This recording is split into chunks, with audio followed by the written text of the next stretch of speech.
A time capsule gets opened, a school demolishes a building, a church renovates, somebody digs up a coffee can in a backyard, and inside are letters, photos, and lists of names from 30 or 50 years ago.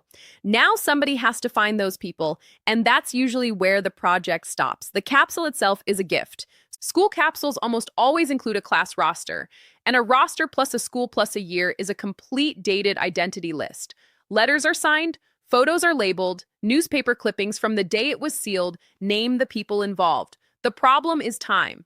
50 years turns a class of 200 into 200 separate searches. People married and changed surnames, which defeats every casual search anybody will try.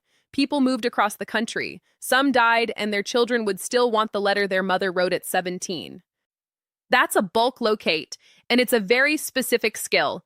Taking a list of names with one shared data point and resolving each to a living, reachable person or to a next of kin.